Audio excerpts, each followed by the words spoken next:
नमस्कार दोस्तों, SR coaching की ऑनलाइन लाइव क्लास में आपका स्वागत है। अजमेर से मैं शैलेंद्र सिंह रावत। मित्रों, आज की वीडियो में हम जो टॉपिक की बात कर रहे हैं काफ़ी महत्वपूर्ण, हम रेगुलर आपके सामने सीरीज लेकर आ रहे हैं। काफ़ी महत्वपूर्ण हम रेगुलर आपके सामने सीरीज लेकर आ रहे हैं। बीएसटीसी और पीटीईटी की तैयारी करने वाले समस्त छात्रों के लिए काफ़ी महत्वपूर्ण क्लास वीडियो। तो दोस्तों, आज का इस महत्वपूर्ण क्लास वीडियो में फिर हम आपके सामने हाजिर हुए एक नए शुरुआत और नए प्रश्नों के साथ। बीएसटीसी 2020 की अगर आप तैयारी कर रहे हो, पीटीटी भर्ती परीक्षा 2020 की तैयारी कर रहे हो, राजस्थान पुलिस 2020 की भर्ती परीक्षा की आप तैयारी कर रहे हो, पटवारी भर्ती परीक्षा 2020 की तैयारी करो, तो बिल्कुल आप मेरे इस यूट्यूब चैनल के साथ जुड़ सकते हैं। आपको मेरा चैनल पसंद आता है तो बिल्कुल आप शेयर कर सकते हैं। तो दोस्तों, आज का पहला जो प्रश्न आपको मैं सीट के अंदर लेकर आ गया हूँ, काफ़ी महत्वपूर्ण है।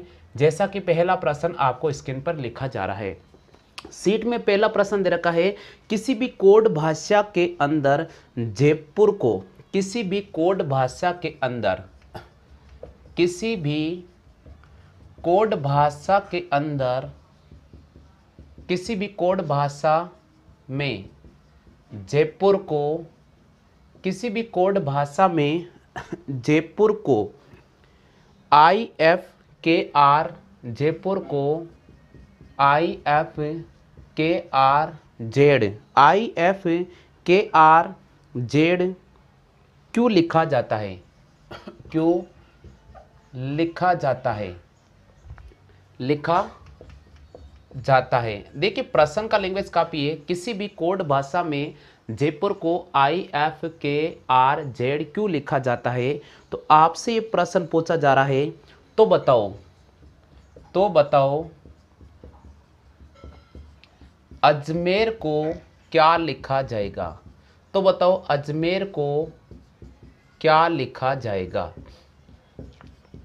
तो बताओ अजमेर को क्या लिखा जाएगा। जी, काफ़ी महत्वपूर्ण प्रश्न है। आपके सामने ऑप्शन में आपके सामने दे रहा हूँ। पहला जो ऑप्शन है वे हमारे पास में दे रखा RSOWV। दूसरा ऑप्शन दे रखा है ZBCOQ। तीसरा ऑप्शन दे रखा है GTUVJ। और चौथा ऑप्शन दे रखा है इनमें से कोई नहीं, इनमें से कोई नहीं। देखिए, काफ़ी महत्वपूर्ण प्रश्न है। जिनको पहले प्रश्न का आंसर आ रहा है बेझिझक आप कमेंट कर दीजिएगा। काफ़ी महत्वपूर्ण क्लास वीडियो है दोस्तों। इस प्रकार के प्रश्न वहाँ बन रहे हैं और आप ध्यान रखें इन प्रश्नों का।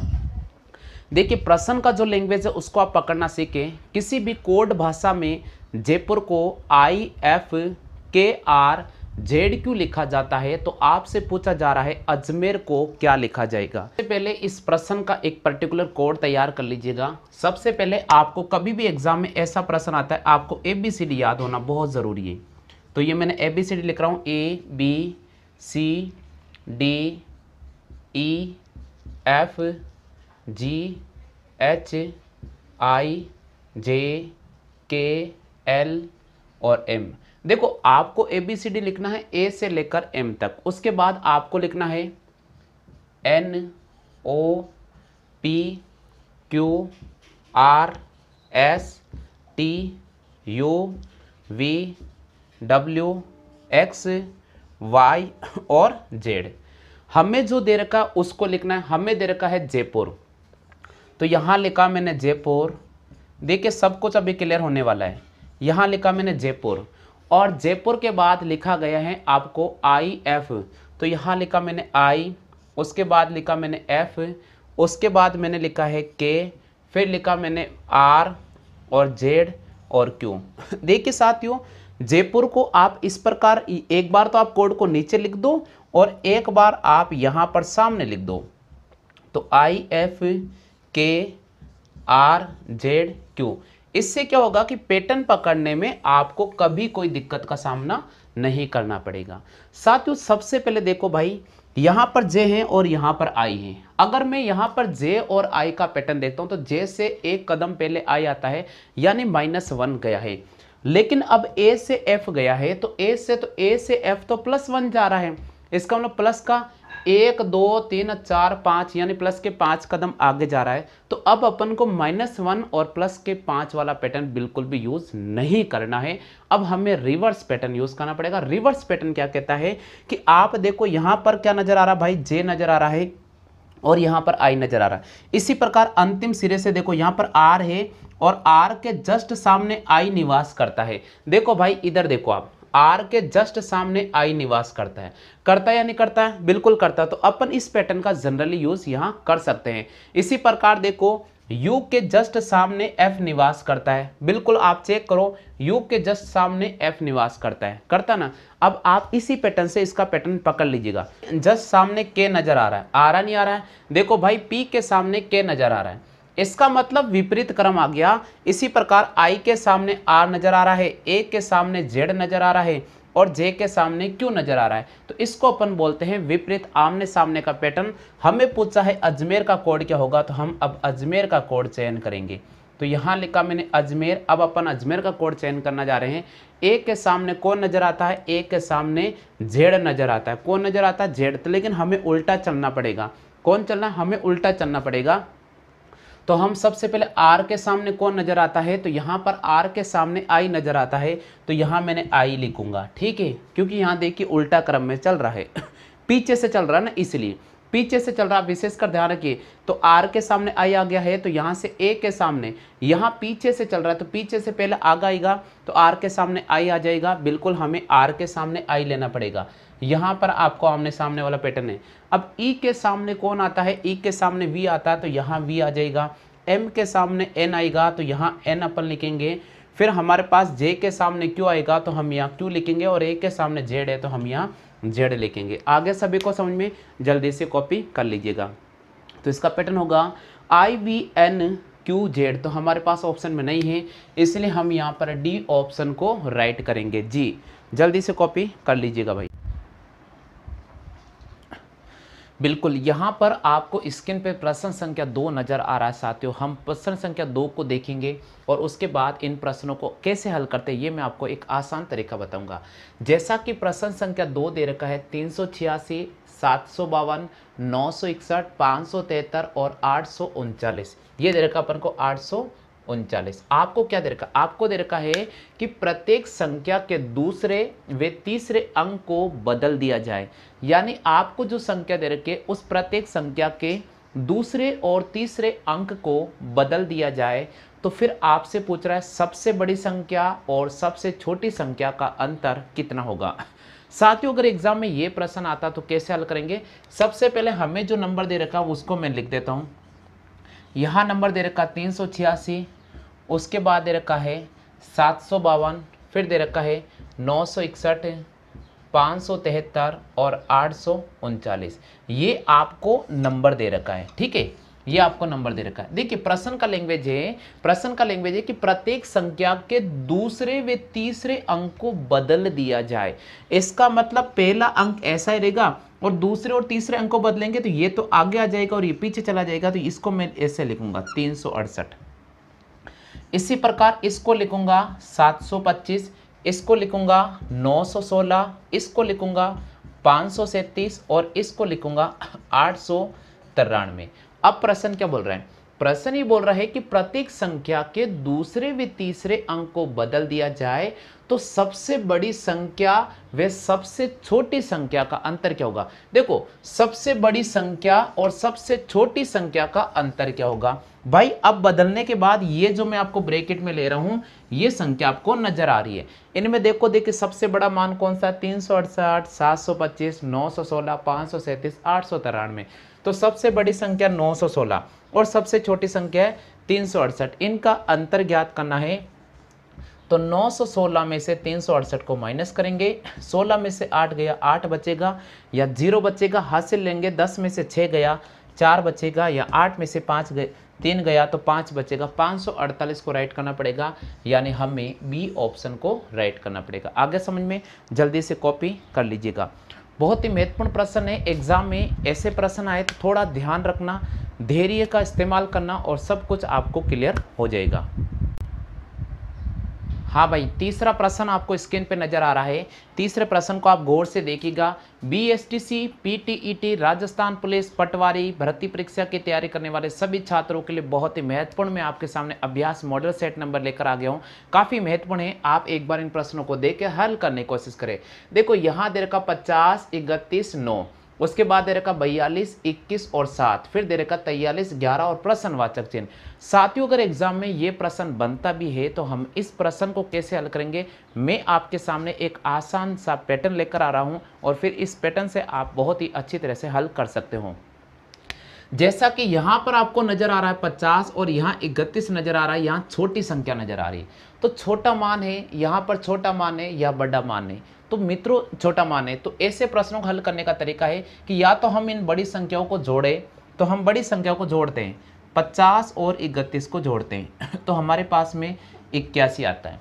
50 और 31 को जोड़ते 81 आ रहा है। इसका मतलब ये 81 9 का स्क्वायर है। किसका स्क्वायर है? 9 का स्क्वायर। या फिर मैं इस 9 जो नजर आ रहा है इसमें मैंने 9 का डिवाइड किया, तो 9 का डिवाइड करने पर भी मेरे पास में 9 आ गया। तो दो तरीका हो सकता है, या तो आप जोड़ो संख्या वर्ग भी हो सकती है, या फिर आपको इस 9 का डिवाइड करना पड़ेगा, संख्या 9 भी आ सकती है। अब हमें इसमें पता चलेगा करना क्या है। चलो इसी पैटर्न को यूज करते हैं। 42 प्लस 21 को जोड़ते हैं तो हमारे पास में आता है 63।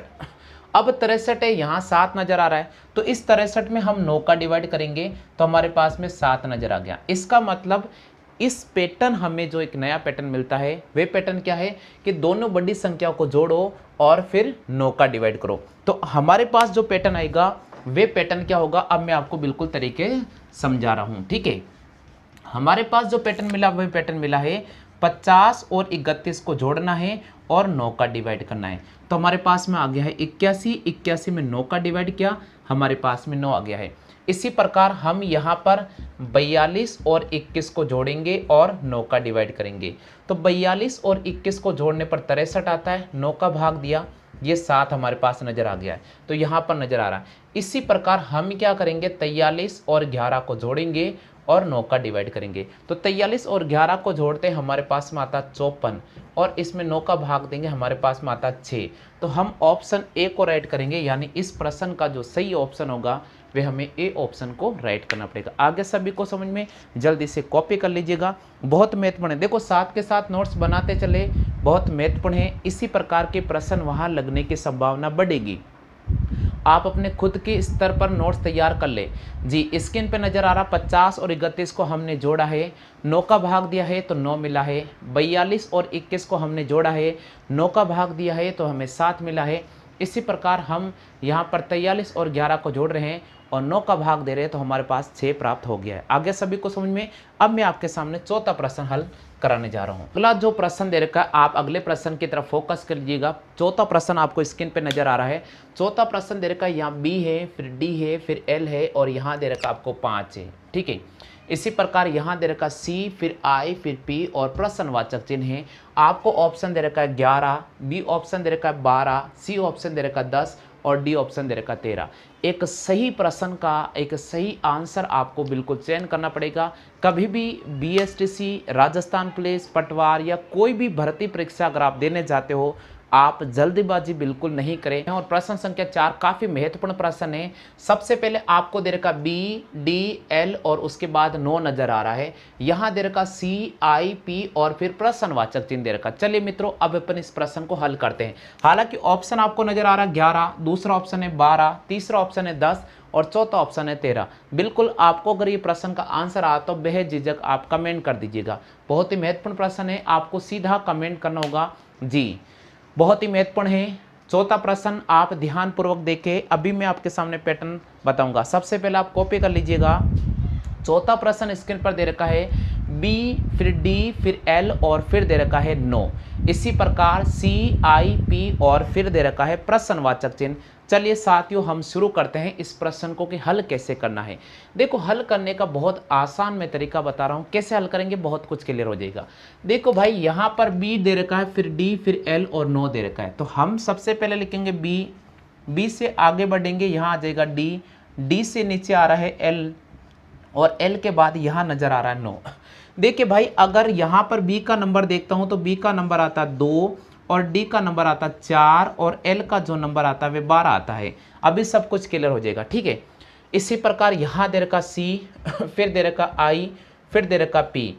तो सी का नंबर आता है हमारे पास में 3, आई का नंबर आता 9 और पी का नंबर आता 16।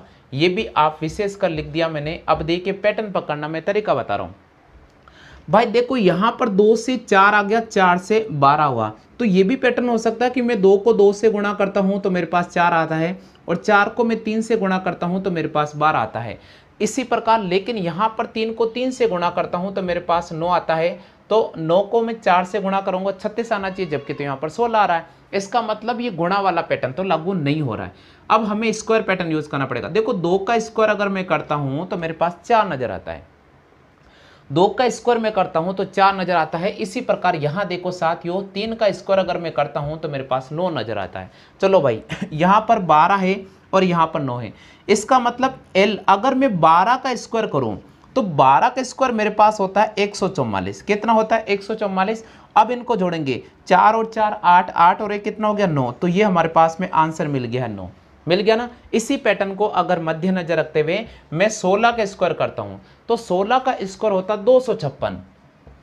ये लिखा मैंने 256। एक बार जोड़ते हैं, देखो 6 और 5 होता है 11, 11 में अगर अपन 2 जोड़ते हैं तो हमारे पास आता 13, और बिल्कुल हमारे पास यहाँ पर नजर आ रहा है तो हम डी ऑप्शन राइट करेंगे। बिल्कुल प्रश्न संख्या 4 का हमें सही जवाब करना होगा डी ऑप्शन को। ये बहुत महत्वपूर्ण प्रश्न है, और इस प्रकार के जब आप प्रश्न घुमा दे तो थोड़ा सावधानी रखना। बहुत ही अच्छे प्रश्न आते हैं, आपको ध्यान रखना पड़ेगा। हाँ भाई, पांचों प्रश्न हमारा स्क्रीन पे नजर आ रहा है। पांचों प्रश्न के अगर हम बात करते हैं तो हमें दे रखा ए गुणा बी बराबर एच, बी गुणा सी बराबर आई और सी गुणा डी बराबर प्रश्नवाचक चिन्ह। चलो अपन हल कर लेते हैं इस पांचों प्रश्न को, ठीक है। अभी सब कुछ क्लियर हो जाएगा। यहाँ पर दे रखा एल, फिर जे, फिर के और इनमें से कोई नहीं। हमें ऐसे प्रश्नों को कैसे हल करना पड़ेगा, इसका बहुत आसान मैं तरीका बता रहा हूँ। यहाँ ए और बी दे रखा है तो उसके बाद हमें एच नजर आ रहा है। देखिए मित्रों, मैं सबसे पहले ABCD लिख देता हूँ। ABCDEFGHIJKL और M, NOPQRSTUVWXY और Z। देखो भाई ए गुणा बी यानी ए और बी तो लगातार आ गया, और उसके बाद एच आ रहा, तो 1 2 3 4 5 6, यानी हम बी से यहाँ पर प्लस का 6 चल रहे हैं और ए से बी +1 चल रहे हैं। चलो ठीक है, बी से सी की बात करते हैं तो यहाँ +1 चला है, बी से सी +1 चला है। उसके बाद देखो 1 2 3 4 5 6, बिल्कुल यहाँ से यहाँ प्लस का 6 चला है। सी से डी की बात करते हैं तो +1 आता है, और डी से हम प्लस का 6 चलेंगे। तो डी से +6 चलेंगे तो 1 2 3 4 5 6, तो हमारे पास जे आ रहा है। बिल्कुल हम यहाँ पर ऑप्शन को राइट करेंगे बी, तो इसका सही जवाब होगा बी ऑप्शन। बिल्कुल यही तो है प्रश्न की खासियत कि आपको प्रश्न कुछ भी दे सकता है, वो लचक देगा आपको, लेकिन आपको बिल्कुल ध्यानपूर्वक इन प्रश्नों को हल करना है, और उसी प्रकार ध्यानपूर्वक हल करते हुए आपको रेगुलर आगे बढ़ जाना है। आगे सभी को समझ में, तो जल्दी से आप इनकी कॉपी जरूर कर लीजिएगा। नमस्कार दोस्तों, SR कोचिंग की ऑनलाइन लाइव क्लास में आपका स्वागत है। एक बार फिर से अजमेर से मैं शैलेंद्र सिंह रावत आपके सामने बहुत ही महत्वपूर्ण प्रश्न लेकर आ गया हूँ। काफ़ी महत्वपूर्ण प्रश्न आपके सामने रेगुलर अपडेट कर रहे हैं, और अब आपको स्क्रीन पे प्रश्न संख्या 6 नजर आ रहा है। आपको अगर इस प्रश्न का आंसर आता तो बेझिझक आप जरूर कमेंट कर दीजिएगा। जैसा कि दोस्तों स्क्रीन पे नजर आ रहा है, आपको देखिए अंदर सर्किल, एक सर्किल दे रखा है, इसमें 10 दे रखा है, यहाँ पर 17 दे रखा है, यहाँ प्रश्नवाचक चिन्ह है। यानी हमें यहाँ सर्किल में कौन सी संख्या आएगी ये हमें ज्ञात करना पड़ेगा। पहले सर्किल का अगर बहु संख्या देखते हैं तो 1 4 3 और 2 नजर आ रहा है। इसी प्रकार दूसरे सर्किल पर आप संख्या देख लीजिएगा, आपको नजर आ रहा है 8 5 3 और 1, और तीसरे सर्किल पर भी आपको संख्या दे रखी है। आपको एक सही ऑप्शन का चयन करना पड़ेगा। तो चलिए मित्रों, हम इसको शुरू करते हैं। इसका सॉल्यूशन क्या होगा, देखिए आप सर्किल के बाहर छोटी संख्या है और सर्किल के अंदर बड़ी संख्या है, तो हम सभी संख्याओं का सम करेंगे।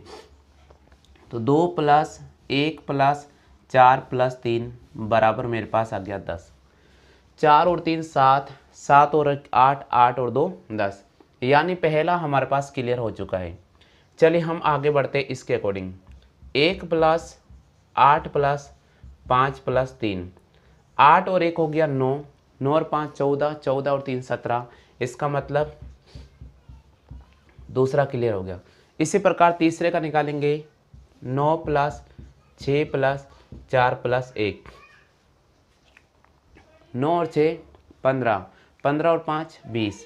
तो यहाँ पर आंसर हमारे पास 20 आएगा, इसलिए हम यहाँ पर सी ऑप्शन को राइट करेंगे, यानी छठे प्रश्न का सही जवाब होगा सी ऑप्शन। आगे समझ में, कर लीजिए जल्दी से कॉपी।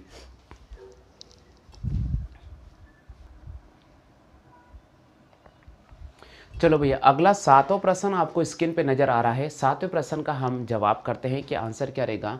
जैसा कि आपको स्क्रीन पर दे रखा है 1 5 4 और 3, उसके बाद दे रखा 3 4 6 और 2, यहाँ दे रखा 1 2 8 और 0। आपको फिर यहाँ पर दे रखा 510 650 और यहाँ प्रश्नवाचक चिन्ह है। तो मित्रों, अगर एग्जाम में इस प्रकार का कोई भी प्रश्न आता है तो हमें कैसे हल करेंगे, इसका भी मैं आपको एक बहुत आसान सा पैटर्न लेकर आ रहा हूँ। तो चलिए साथियों, हम इस प्रश्न को हल करते हैं। इसका तरीका मैं आपके सामने कवर करा रहा हूँ। सबसे पहले यहाँ पर आप देखिएगा, ये जो इस प्रकार एक वर्गाकार आकृति नजर आ रही है, इसके अंदर एक सर्किल आपको नजर आ रहा है, और आपको देखिए बार संख्या 1 3 4 और 5 ये छोटी संख्या है। इसी प्रकार अंदर 510 एक बड़ा मान है। इसी प्रकार 3 2 6 और 4 छोटी संख्या है, और अंदर फिर बड़ा मान आ रहा है। इसी प्रकार 1 0 2 और 8 छोटी संख्या, अंदर बड़ा मान है। तो दोस्तों, आपको हमेशा ध्यान रखना कि सर्किल के बाहर अगर आपको छोटी संख्या नजर आती है और सर्किल के अंदर अगर बड़ी संख्या नजर आती है, तो हमें गुणा पैटर्न यूज करना पड़ता है या फिर वर्ग पैटर्न यूज करना पड़ता है। हमारे पास दो ही तरीके, या तो आप गुणा करो या फिर आप वर्ग या घन पैटर्न यूज करो, इसके अलावा कोई पैटर्न नहीं होता है। हम सबसे पहले गुणा पैटर्न यूज कर लेते हैं। गुणा पैटर्न कह रहा है हमारे पास में 1 गुणा 5 गुणा 4 गुणा 3 यानी 1 को 5 से गुणा किया 5, 5 चौके 20 और 20 तिया 60, लेकिन यहाँ 510 आ रहा है। कोई सीधा आंसर हमारे पास नहीं मिल रहा है, तो हम एक बार वर्ग करके चेक कर लेते हैं। तो अब मैं वर्ग वाला पैटर्न यूज़ कर रहा हूँ। तो मैंने लिखा 1 का स्क्वायर प्लस 5 का स्क्वायर प्लस 4 का स्क्वायर प्लस 3 का स्क्वायर। 1 का स्क्वायर 1 होता है, 5 का स्क्वायर 25 होता है, 4 का स्क्वायर 16 और 3 का स्क्वायर 9। 25 और 16 होता है अपने पास में 41, 41 में 1 जोड़ेंगे हमारे पास हो जाएगा 42, 42 में 9 जोड़ेंगे हमारे पास हो जाएगा 51। बिल्कुल, यहाँ आपको 510 नज़र आ रहा है, तो हम क्यों नहीं इस 51 को 10 से गुणा कर देते हैं ताकि 510 प्राप्त हो जाए। इसी प्रकार हम एक बार इस पैटर्न पे चलते हैं। तो यहाँ पर भी 3 का स्क्वायर, 4 का स्क्वायर, 6 का स्क्वायर और 2 का स्क्वायर। 3 का स्क्वायर 9 होता है, 4 का स्क्वायर 16 होता है, 6 का स्क्वायर 36 होता है और 2 का स्क्वायर 4 होता है। इन सबको जोड़ते हैं, 36 और 4 40, 40 और 16 होता है 56, 56 में अगर अपन 9 जोड़ते हैं तो हमारे पास में होता है 65, और 65 को हमने 10 से गुणा किया, ये हमारे पास हो गया 650। बिल्कुल अंदर वाली वैल्यू हमें मिल चुकी है। तो इसी के अकॉर्डिंग हमें पैटर्न याद करना पड़ेगा इसका। तो हम बिल्कुल 0 का स्क्वायर, 1 का स्क्वायर, 2 का स्क्वायर, 8 का स्क्वायर, 1 प्लस 4 प्लस 64, 64 और 1 हो गया, सॉरी 64 और 4 हो गया 68, 68 और 1 हो गया 69। तो 69 को हम 10 से गुणा करेंगे 690। हमें यहाँ पर डी ऑप्शन को राइट करना पड़ेगा। तो सातों प्रश्न मैंने आपको हल करा दिया है। बिल्कुल आप इसका आंसर कमेंट कर दीजिएगा। आपको भी अगर आता है तो आप जल्दी से कमेंट कर दें, कोई दिक्कत नहीं है। सिर्फ आपको प्रश्न को पढ़ना होता है और फिर आंसर आप सीधा सीधा उठा सकते हो।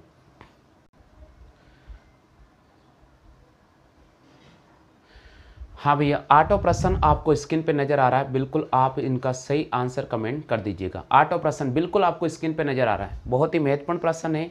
सबसे पहले आप देख लीजिएगा, यहाँ पर दे रखा 169, यहाँ पर दे रखा 121 और यहाँ पर प्रश्नवाचक चिन्ह है। हमने गौर से देखा तो 169 किसी न किसी संख्या का वर्ग नजर आता है, ये अपने पास में वर्ग नजर आ रहा है, ठीक है। इसी प्रकार अगर अपन आगे बढ़ते हैं तो 121 भी हमें किसी न किसी संख्या का वर्ग नजर आ रहा है। ये 11 का स्क्वायर है और ये 13 का स्क्वायर है। तो चलिए एक पैटर्न पकड़ने का सबसे आसान तरीका होता है कि इस प्रकार के जब प्रश्न व राउंड होते हैं तो आप सबसे पहले ये ध्यान रखना कि प्रश्नों को आप कितना आसान तरीके से उठा सकते हो। यानी आप सबसे पहले चयन करो कि यार इसके अंदर कोई वर्ग वाली राशि तो नज़र नहीं आ रही है, कोई घन वाली राशि तो नज़र नहीं आ रही है, क्या गुणा पैटर्न लागू हो सकता है, क्या हमें वर्ग पैटर्न यूज़ करना पड़ेगा। सब कुछ एक आसान पैटर्न होता है। तो मैंने सबसे पहले आपको तरीका बताया 169 और 121, ये एक वर्ग संख्या नज़र आ रही है 13 और 11 का। तो अगर हम सिमिलरली अगर पैटर्न यूज़ करते 13 11, तो यहाँ 9 का स्क्वायर 81 होता है, लेकिन यहाँ ऑप्शन में नहीं दे रखा है, हमें थोड़ा बड़ा पैटर्न भी यूज़ करना पड़ सकता है। तो चलिए मित्रों, यहाँ पर देखिए 7 नज़र आ रहा है, फिर यहाँ 4 है, फिर यहाँ 2 है, या 3 है और यहाँ 7 है। तो अगर मैं इसका रिलेशन निकालता हूँ तो यहाँ मेरे पास 7 है, प्लस 1 है, प्लस 2 और प्लस 3, इनको अगर मैं जोड़ता हूँ तो मेरे पास कितना आता है। क्योंकि मैंने आपको क्या बताया कि जब बड़ा संख्या आती है तो गुणा पैटर्न यूज़ करेंगे, लेकिन हम सिमिलरली पैटर्न यूज़ कर सकते हैं। 7 और 1 8, 8 और 2 10 और 1 13। तो देखिए साथियों, यहाँ 13 नज़र आ रहा है और इस 13 का मैं स्क्वायर करता हूँ तो 169 बिल्कुल अंदर वाली वैल्यू नज़र आ रही है। इसी प्रकार हम एक बार इसका पैटर्न भी चेक कर लेते हैं कि क्या इसमें भी ये नियम लागू हो रहा है क्या। चलो, हमने लिखा 5 + 1 + 2 + 3 5 और 1 6, 6 2 8, 8 और 3 11। बिल्कुल यहाँ पर भी 11 का स्क्वायर 121 लागू हो गया है। तो जब ये पैटर्न दोनों सेम लागू हो गए हैं तो हम यहाँ पर भी ये पैटर्न यूज़ करेंगे ताकि बहुत आसान हो जाएगा। तो हम लिखेंगे 6 + 1 + 4 + 5, 5 और 4 9, 9 और 6 15, 15 और 1 हो गया 16। तो यहाँ पर हो गया 16 और 16 का स्क्वायर होता है 256। तो हमें यहाँ पर 256 को राइट करना पड़ेगा, यानी 8वें प्रश्न का हमें सही ऑप्शन चयन करना पड़ेगा, ए ऑप्शन को, यानी 8वें का सही आंसर होगा ए ऑप्शन। आ गया समझ में? जल्दी से कॉपी आप कर लीजिएगा। देखिए, प्रश्नों को विशेषकर ध्यान रखें, आप बड़े प्रश्न पे नहीं जाइएगा, छोटे छोटे स्तर के अगर आप तैयारी करोगे तो सब कुछ क्लियर हो जाएगा। चलिए भैया, 9वां क्वेश्चन आपको बिल्कुल सामने स्क्रीन पे नजर आ रहा है। प्रश्न संख्या 9 का आप अध्ययन करें और एक सही ऑप्शन का चयन करते हुए इस प्रश्न का बिल्कुल एक सही आंसर देने की कोशिश करें। साथ ही यहाँ पर दे रखा है कि 1 4 16 25 और यहाँ नजर आ रहा है 12। इसी प्रकार यहाँ दे रखा 1 4 9 36 और फिर प्रश्नवाचक चिन्ह 1 4 25 49 और फिर 15 दे रखा है। मैंने आपको एक ही चीज़ सिखाया है कि अभी भी अगर आप इस प्रकार के प्रश्नों को हल नहीं कर पा रहे, थोड़ा सा फोकस करें। आपको ये देखना पड़ेगा कि प्रश्न का लैंग्वेज क्या दे रखा है। देखिए साथियों, हमें यहाँ पर दे रखा 1 4 16 25 12, तो मैंने यहाँ लिखा 1 + 4 + 16 + 25 बराबर मैंने यहाँ लिखा 12। तो ये रीजनिंग है, ऐसा नहीं कि आप सभी संख्याओं को जोड़ने लग जाओ और फिर थोड़ा सोचो यार ये 12 कैसा है। भाई आप देखो कि ये वर्गमूल नजर आ रहा है, क्या नजर आ रहा है, ये वर्ग संख्या नजर आ रही है। तो आप इनका एक बार वर्ग निकालने की कोशिश करें। तो मैंने लिखा √1, √4, √16 और √25। इससे क्या होगा, थोड़ा पैटर्न मिलने की संभावना आ जाती है। 1 + 2 + 4 + 5, आप एक बार इनको ऐड कर लो। देखो साथियों, 5 और 4 9, 9 और 2 11, 11 और 1 हो गया 12। इसका मतलब हमें क्या करना होगा, हमें जो संख्या दे रखा है, हमें जो ये पहला पार्ट दे रखा है, हमें इसका वर्गमूल ज्ञात करना पड़ेगा। तो अगर मैं 22 बाएं वाले भाग का अगर वर्गमूल ज्ञात करूंगा तो मुझे दाया वाला पार्ट मिल जाएगा। अगर मैं बाएं वाले पार्ट का वर्गमूल ज्ञात करूंगा तो मुझे दाया वाला पार्ट मिल जाएगा। तो इसी प्रकार हम यहाँ पर पैटर्न यूज कर सकते हैं। देखिए साथियों, हम यूज करते हैं 1 + 4 + 9 + 36, हमारे पास हो जाएगा √1, √2, √3 और √1 + 1 + √4 + √9 + √36। तो 1 + 2 + 3 + 6, 6 और 3 9 10 11 और 1 हो जाएगा 12। तो हमें यहाँ पर बी ऑप्शन को राइट करना पड़ेगा, डी को, यानी 12। चेक कर लेते हैं एक बार इसको, ये नियम लागू हो रहा है या नहीं हो रहा है। इसमें चेक कर लेते हैं। 1 + 4 25 और 49।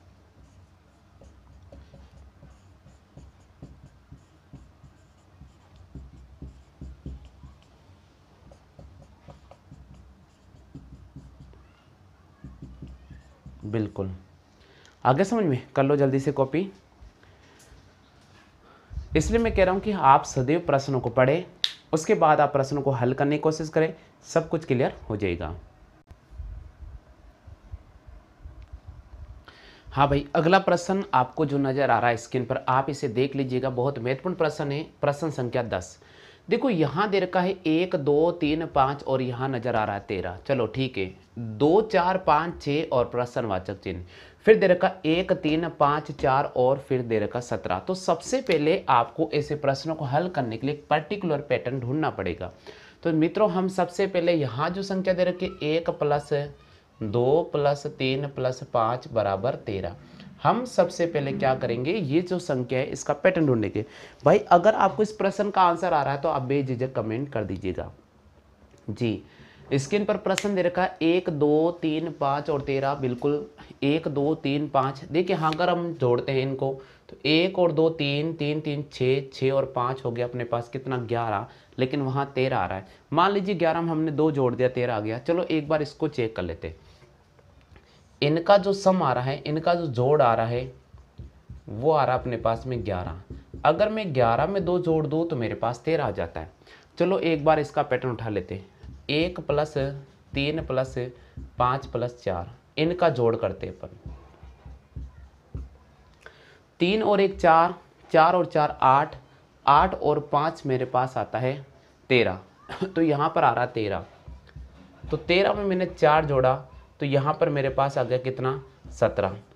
तो एक पैटर्न ये भी हो सकता है कि यार हो सकेगा कि यहाँ पर आपने 2 ऐड किया, यहाँ पर आपको 3 ऐड करना पड़ेगा, यहाँ पर 4 ऐड करना पड़ेगा। तो एक बार चेक कर लेते कि +3 पैटर्न मिल रहा है क्या +3 ऐड करने पर। चलो इस पैटर्न को देखते हुए +3 ऐड करते हैं। 2 + 4 + 5 + 6, 2 और 4 हो गया 6, 6 और 6 हो गया 12, 12 और 5 हो गया 17। अगर मान लीजिए 17 में मैं 3 जोड़ता हूँ तो 20 ऑप्शन में नज़र नहीं आ रहा है। 20 ऑप्शन में कहीं पर भी नज़र नहीं आ रहा है। इसका मतलब ये जो हमने पैटर्न यूज़ किया ना, ये पैटर्न फेल हो गया। देखो रीजनिंग, इसलिए मैं कहता हूँ कि रीजनिंग का जो टॉपिक होता है ना, वो आपको कुछ भी घुमा सकता है, इसमें आप रट नहीं सकते हो। जैसे कई बार स्टूडेंट क्या होते हैं कि प्रश्नों को रट के चले जाते हैं, फिर वहाँ सब डब्बा गोल हो जाता है। आप रट नहीं सकते हो, आपको सिर्फ एक लॉजिक लगाना आना चाहिए, गेम में माइंड लगाना आना चाहिए, सब कुछ क्लियर हो जाएगा। जैसे देखो मैंने यहाँ जोड़ किया, 11 में 2 जोड़ा तो 13 मिला। चलो आगे बढ़े हम, हमारे पास जोड़ आ गया 13। 13 में हमने अगर 1 4 जोड़ा तो 17 मिल गया। तो इसलिए मैंने बोला कि भाई +2 +3 +4 वाला पैटर्न यूज़ हो सकता है। लेकिन जब आप +3 ऐड करो तो हमारे पास तो 20 आ रहा है। देखो 6 और 5 11, 11 और 4 15, 15 और 2 17, 17 में 3 जोड़ने 20, लेकिन ऑप्शन में 20 नहीं। अब हमें एक पर्टिकुलर नया पैटर्न यूज़ करना पड़ेगा। वे जो नया पैटर्न कौन सा होगा वो मैं आपको तरीका बता रहा हूँ। अब देखिए साथियों, हमें जो एक नया पैटर्न यूज़ करना पड़ेगा, वो नया पैटर्न क्या हो सकता है उस पर हमें जाना पड़ेगा। ठीक है, कि अब इस प्रश्न का नया पैटर्न क्या हो सकता है। चलो भाई, इस प्रश्न का अपन नया पैटर्न ढूंढ लेते हैं। नया पैटर्न हो सकता है कि अब हमें वर्क करना पड़ेगा। तो 1 का स्क्वायर, 2 का स्क्वायर, 3 का स्क्वायर और 5 का स्क्वायर। 1 का स्क्वायर 1, 2 का स्क्वायर 4, 3 का स्क्वायर 9 और 5 का स्क्वायर होता है 25। सबको जोड़ते हैं अपन। 25 और 9 अगर अपन जोड़ते तो 34, 34 और 4 38, 38 और 1 हो गया अपने पास 39 मिला है। 39 में अगर मैं 3 का डिवाइड करता हूँ तो मेरे पास 13 आ जाता है। ये 13 मिला है। चलो एक बार अपन इसको चेक कर लेते हैं। ठीक है, तो यहाँ लिखा हुआ है 1 + 3 + 5 + 4 = 17। इसका पैटर्न ढूंढते हैं। 1 का स्क्वायर, 3 का स्क्वायर, 5 का स्क्वायर और 4 का स्क्वायर। 1 का स्क्वायर 1, 3 का स्क्वायर 9, 5 का स्क्वायर 25, 4 का स्क्वायर 16। 25 और 16 होता है 41। 41 में अगर अपन 1 जोड़ेंगे तो 42। 42 में अगर अपन 9 जोड़ते हैं तो हमारे पास 16 और 25 हो गया 41। 41 और 1 42, 42 में 9 जोड़ेंगे 51 आ जाएगा। इसमें भी 3 का भाग देंगे, बिल्कुल 17 मिल गया। अब हमें यह पैटर्न यहाँ यूज़ करना पड़ेगा। इसका मतलब 2 + 4 + 5 + 6 प्रश्नवाचक चिन्ह। 2 का स्क्वायर 4, 4 का स्क्वायर 16, 5 का स्क्वायर 25, 6 का स्क्वायर 36 और इसमें भी 3 का भाग देना होगा। 16 और 25 हो गया 41, 41 में 4 जोड़ेंगे 45, 45 और अगर 36 को अपन ऐड करते हैं तो हमारे पास हो जाएगा 81, 81 में 3 का डिवाइड करेंगे हमारे पास 27 आ जाएगा। तो यहाँ पर ऑप्शन 27 है बिल्कुल। तो इसलिए मैं कह रहा हूँ कि आपको पैटर्न कुछ भी दे सकता है, आपको एक पर्टिकुलर पैटर्न आना चाहिए, क्योंकि हमें तो ऑप्शन के अकॉर्डिंग आंसर राइट माना जाता है। हमें सबसे पहले जो मान दे रखे वो हमें ज्ञात करना पड़ता है, तब जाकर हम इन प्रश्नों को हल कर पाते हैं। तो आप जल्दी से इन प्रश्नों का आंसर कर लीजिएगा, बहुत महत्वपूर्ण प्रश्न है। अगर आपको इन प्रश्नों के आंसर आते हैं तो बिल्कुल आप बेझिझक कमेंट कर सकते हैं। आगे सभी को समझ में। तो दोस्तों आज का मेरा ये क्लास वीडियो आपको कैसा लगा इसके बारे में बिल्कुल आप कमेंट कर सकते हैं। दोस्तों अगर वीडियो पसंद आता तो बिल्कुल लाइक करें, शेयर करें और चैनल को जरूर सब्सक्राइब कर लीजिएगा। आज के लिए बस इतना ही साथियों। जय हिंद, वंदे मातरम।